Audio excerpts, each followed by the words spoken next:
So after the Mega Drive, I can't remember which order these two came. So there was the Sony PlayStation 1. Brought a second-hand one of those back in the day. And I think it was one that had been modified. So I used to have a big CD wallet full of copied games. I probably had about 200 games for it in the end, something like that. But, you know, similar to the mass collection that I've got now, I really didn't have time to play through half of them. Which I wouldn't entertain now, because, you know, the fun of gaming for me is in the collecting as well as the playing now. So I do only have original games in my collection. You know, I get the odd copy on the Dreamcast occasionally, when one of my friends sends me one, sends me a game up in the post and says, "This is a real gem, have a try, see if you like it," and then he knows obviously that I'll look to hunt it out and add it into my collection. So that was the PS1, guys. No massive memories on that one, although I do remember having the PS1. I've got probably about 60 games on my PlayStation 1 now, something like that. But it's a console that I've not set back up again for a little while now. So again, at some point that needs to come from the games room into the living room, and I need to start playing through some of the games. So I've got some absolute crackers on there, ready to play. I've got a lot of the Marvel, Capcom games. I've got the Discworld 1, 2 and Discworld Noir to play through. There's the Gran Turismo, the original Grand Theft Auto. Some real classics. So, at some point it'll be coming into the living room with me, and I'll be playing through some of those games and reminiscing again. After the... Well, not sure which order they came in. On my list I've got down the Sega Saturn. Again, I brought one of those pretty much on release. Again, didn't have many games for it. Remember, I'm sure it was Virtua Fighter that I got free with it. And remember going down to my local Ritz video store. I can't remember if Ritz were brought out by Blockbusters, but for those of you that know Blockbusters and don't remember Ritz, was that sort of rental store where you could rent VHS videos and computer games as well. So I remember going down to Ritz Video and pre-ordering Sega Rally with the steering wheel back in the day, and I think that cost me, I think it was about £60 as a package deal for the two. So I think they did some sort of bundle deal for Ritz Video members. So yeah, £60 I paid for it, and I think when I've added it into my collection, last year, the steering wheel I paid a £5 for, and Sega Rally I got as part of the deal on eBay with buying the console. So, but that was one of my favourite games on the console, Sega Rally with the steering wheel. So absolutely loved it, and was really pleased again to add it back into my current collection.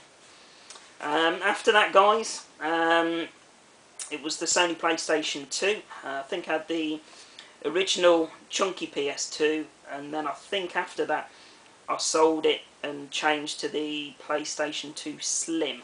Not 100% sure on. I seem to remember having the Slim, but I'm not 100% as I say.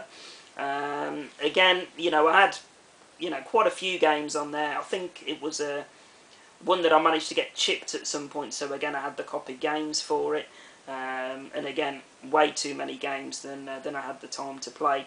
But it is a console, on a par for me with the Xbox One that I do love to collect for now. And the games are nice and cheap when picking them up locally.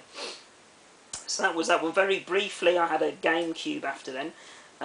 Used to go around to my mate's house quite regularly.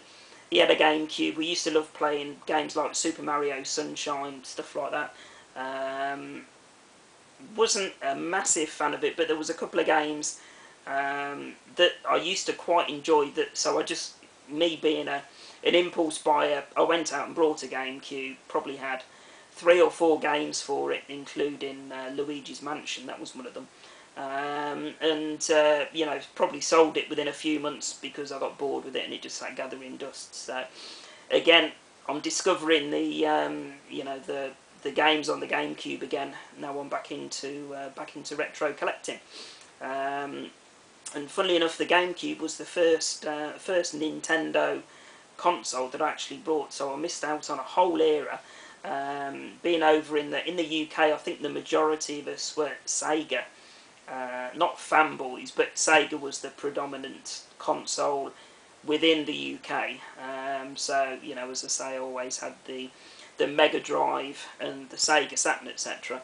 And missed out on all the Nintendo consoles. So it's only really since, I think, probably last April or last June that I got seriously back into collecting again, that I've been able to add the original NES, the SNES, Super Nintendo, and the Nintendo 64 into my collection, and start, you know, sussing out all the games that I missed out on through, you know, over that generation. So, you know, all of your Mario Land, all of your Diddy Kong Racing, your Donkey Kong Country, stuff like that I never played back in the day, and it's a real joy watching some of you guys doing your gameplay videos with all your enthusiasm for Nintendo, and you know, showing me the games that you guys recommend and that I should pick up for the collection. So I'm certainly making, you know, I think I'm close to maybe 1,000 games in my collection now, something like that. So I'm certainly making up for lost time on both, you know, the Sega collecting and Nintendo games collecting as well. So, but yeah, the GameCube was the first Nintendo. So just a little snippet of information there. So after then, not too sure if I've missed any consoles in between, but I think we're around current generation. So Xbox 360 and Sony PlayStation 3. The Xbox 360, I brought the one with the hard drive. Brought one of those originally. Got bored with it after a while, so I sold it on. And then about 1.5 years ago, I think it was, maybe, yeah, probably about 1.5 years ago, I brought the 360 Elite. So I wanted to get back into the 360 again. Love the console, although to be honest, I'm now more leaning towards the Sony PlayStation 3. So I brought a PlayStation 3 Slim, probably, can't remember when it was now, November time last year, something like that. Much prefer the games on the PlayStation 3. Much prefer the controller. It's a much lighter, more fits in your hand better for me controller. And of course you got PlayStation Network as well, which, you know, is quite a bit of fun as well. You know, wandering around PlayStation Home, you know, with your own personally designed character, walking into the movie theatre there, watching trailers for films and all that sort of thing. And, you know, it's all free, which is the way I'd like to see Xbox Live going. But, you know, whether Xbox Live goes that way or Sony PlayStation Network goes the other way and starts charging, who knows.